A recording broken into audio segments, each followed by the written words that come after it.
Hello and welcome to another episode of Los Banos Today. I'm your host Josh Chagnon, bringing you your news for your town. And with me today, I have my good friend Lynn Cudia, who's a volunteer at the Los Banos Animal Shelter. Hello, Lynn. How are you? Hello. Are you doing well? Yeah, doing really good. Good. Well, I'm glad. So you're here to talk to us today about the shelter. Yes. And how long has the shelter been up and operational? I'm not exactly sure on the year, but it's been probably 20, 25 years or more that the shelter has been out there. Oh, wow. Yeah. And how long have the Los Banos Volunteers been helping out with the shelter? The Los Banos Volunteers formed themselves in 1999. It was a group of people that got together to try and work with the city and the city employees out at the shelter to find places for these animals to go. Oh, okay. Well, cool. So let me just take some time here. When do you normally get these animals? What happens in order for them to bring these animals to you? The majority of the time they are brought in by the animal control officer. And he works out there 5 days a week. And there's also right now, currently, we have a community service officer who's out there. And her main job is to register the animals as they come in, keep the shelter clean, keep the pens clean, make sure the animals have food, water, Nice. bedding when they need it. Taking care of them. Taking care of them. And so the majority of the dogs are brought in by animal control.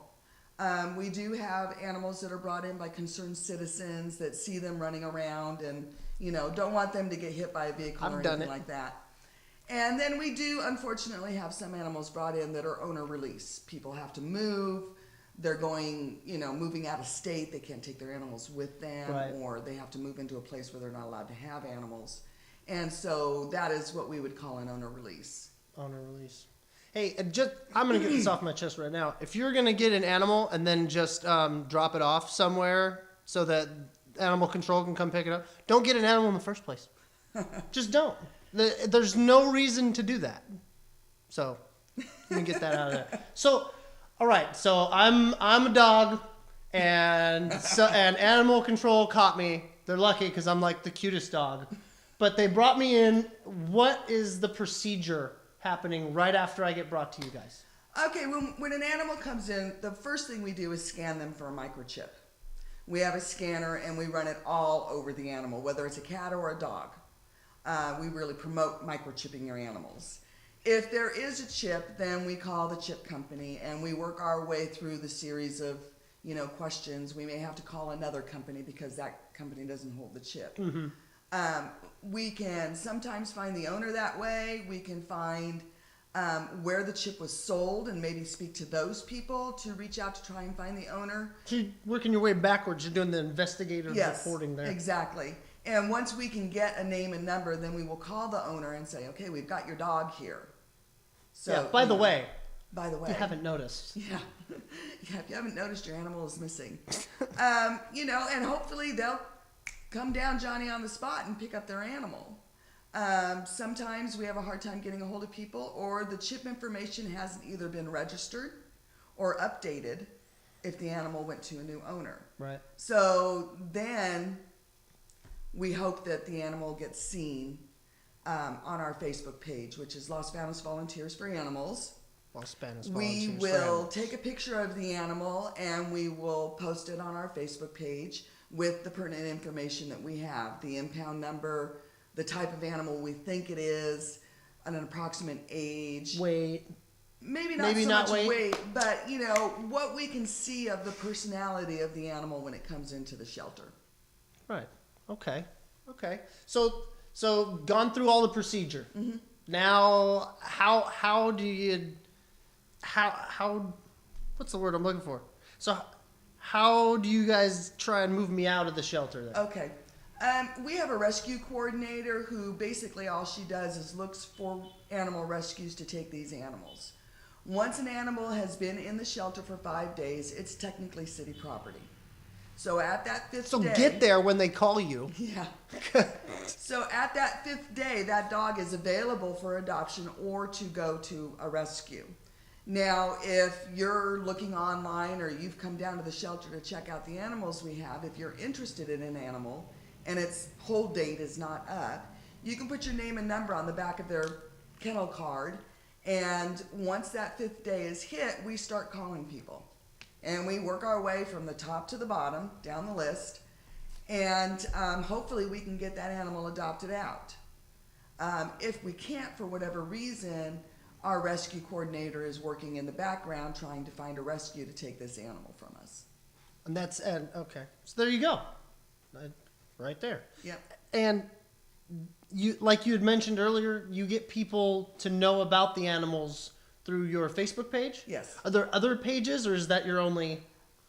That's ours, but a lot of people will like take our posts and they'll post them like on the Lost Banos Lost and Found page, or they get shared so many times out there. A lot of the rescues will go on our Facebook page and they'll look at the animals and they'll share specific animals, or they'll say, we know of this rescue that's interested in this kind of animal, they might take it for you.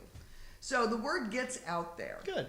Another way we have of promoting our animals is every Saturday we do a Petco adoption day out at our local Petco. We bring in one dog that we feature, try and get people interested in that dog, or just general information, where we're located, right, how you can go about adopting an animal. And where are you located again? We're on 1010 Airport Road, so we're back behind the airport. If you take Airport Road and you follow it around, you pass the airport offices. We're right there on the right-hand side. There you go. Okay. So you guys do adoption, and you guys do rescue, stuff like that. What other services do you guys offer? We do have some volunteers that do fostering. And what that means is an animal's time is up. We don't want anything to happen to it, but we haven't found a new home for it yet. So some of the volunteers will take these animals home, into their homes. We work with them to help socialize them more, to make sure they're healthy and everything like that. And then generally, we hope somebody steps forward who wants to have that animal. Like I said, we do the Petco adoption Saturdays. We do have spay and neutering programs where you can get your dog or your cat spayed or neutered, which we highly recommend. Highly recommended. We do. Bob Barker didn't say that after every show for no reason. Okay, you need to. Yeah, it's very important to try and get your animals spayed or neutered. We have a cat clinic program where once or twice a month we take cats and we take them into the vet and they get spayed or neutered. It's a low-cost program for people that need help, want to get their animals fixed, but they really can't afford the high prices. So we have programs set in place. So there are for programs in place for this. Highly recommended. We also have a dog voucher program, which unfortunately right at this time is being suspended. We hope to get it back up and running within the next month or so. But you would come down, fill out the paperwork, and get a voucher, which is honored at either of the vets, Pacheco Vet or Los Banos Vet here in town. And it's a low-cost spay or neuter, and you take that voucher in and they honor it. Sweet. Yeah. All right. So now that I've gone through the process, cutest dog in the world, and somebody wants to come and adopt me, how do they go about doing that? Like I said, they can put their name and number on the card and we'll call them. If they come down to see you, then see you. And Which they will. Because you're sitting there looking so pretty. Yes, I am the prettiest dog. Then we talk about all the things that we are looking for in an adoptive parent. Are you living in a house? If it's a larger dog, it needs a yard. It needs a very secure yard. Do you have any other dogs in your house? If you do have other animals that are dogs that are part of your family, you need to bring them down, and we do what we call a meet and greet, where we put our dog in yard 2, we put your dog in yard 1, and we let them talk to each other through the fence. If that's going well, then we'll bring the dogs out, and they're always on leashes, and just kind of walk around so they get used to each other.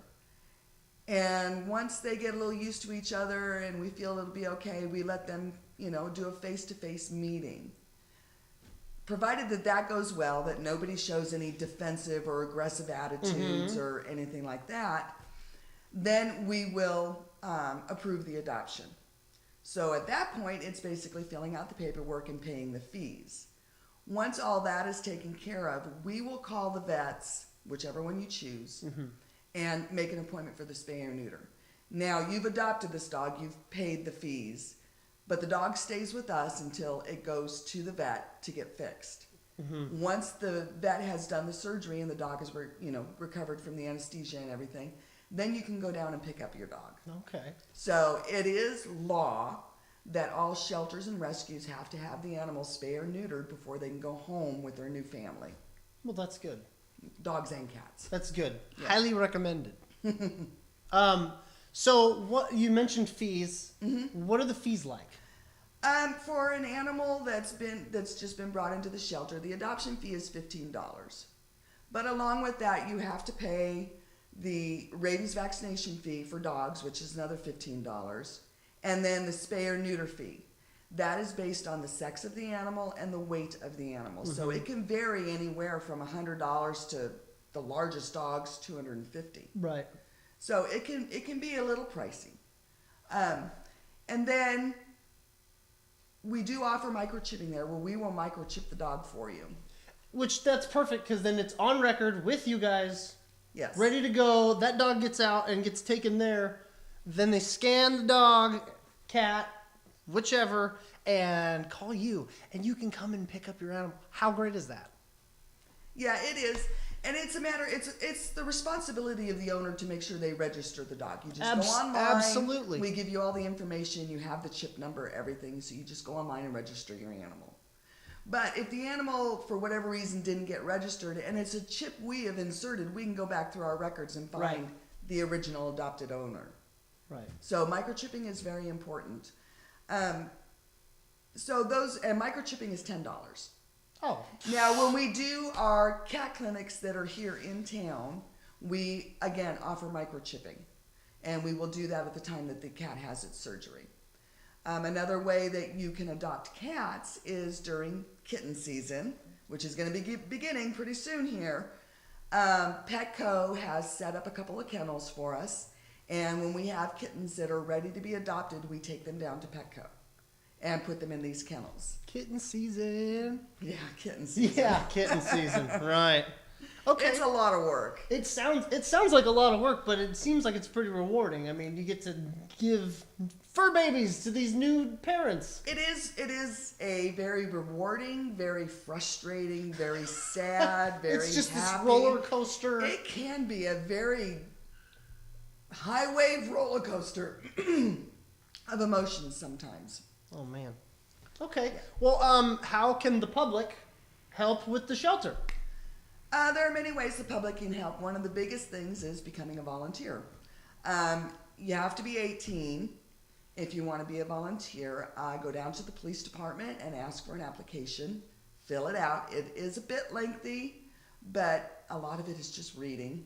Once you fill out, I know. Right. Once you fill out the application, you take it down to City Hall, and you have to have a certain page notarized.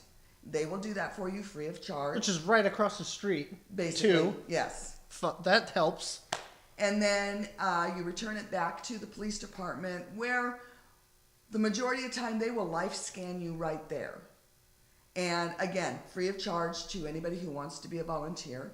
They will process your application, contact your references, do a background check on you. You'll have a meeting with the chief of police. And once you have cleared through all of that, you will be invited to join us. Sweet. Yes. Are there any other ways that people can help out? Donations are always really helpful. Anything you think that the animals will need. We are always looking for dog food, cat food, during kitten season, getting food that is good for baby kitties. Kitten formula, puppy formula, old blankets and towels we can always use, cleaning products, laundry detergent, bleach, Clorox wipes, all that kind of stuff is always really helpful. Also, too, if you go onto our Facebook page, there is a donate button that connects to a PayPal account. Oh, you sweet. can always donate cash that way. all of our programs and the things that we need to buy is all through donations and any kind of funding that we can get. You can also just mail it to us if you want to do it that way. So it can be anonymous, or you can, bring it on down if you want us to know who you are or not.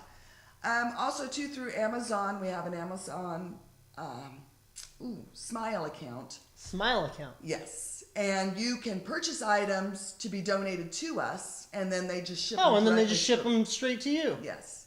We had one person, Check that we're not sure who it is, but we put the word out that we needed a large animal scale to weigh our larger dogs. Someone bought one off Amazon and donated it it to just us. showed right up. Thank you very much. You're the real MVP. Yes, exactly. And that has helped a lot, especially with figuring during adoptions how much the spay and neuter is going to cost for these larger dogs. Right. I mean, I've gotten pretty good at picking a dog up and going, okay, that's about 50 pounds. Yeah. But not always. Right. And some of these dogs, they're a little heavy. Yeah. Can't really You pick tend them to up. regret it sometimes the next day, I'll bet. Yeah.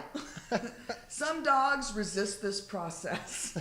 Right. Just move with all the wiggling. Right. Gotcha. Okay. Well, didn't you want to give a shout out? I want to give a shout out to Miss Machado's, I believe, 6th grade class and Miss Forte's 7th grade class at Our Lady of Fatima.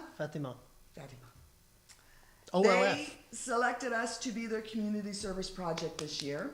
So big shout out to them. We had about 30 kids out at the shelter yesterday, and they brought in all kinds of stuff. Dog toys, blankets, towels, food. That's awesome.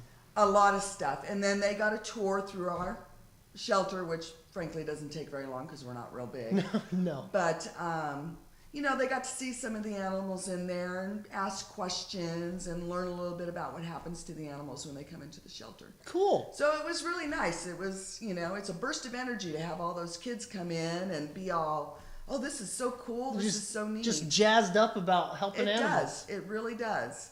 That's good. Well, awesome, Lynn. Hey, one more thing. What is a cat's favorite day of the week? I don't know. A lot of people think it's Catter Day, but it's actually Purr's Day. Oh. Yeah, how bad is that? How long did it take you to think that? Not long. These popsicle sticks these days, right? So anyways, thank you for coming down and talking with us about the shelter. Pleasure.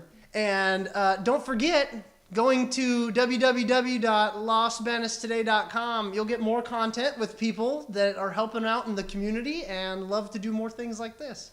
So for Los Banos Today, I'm Josh Chagnon. You have a great day.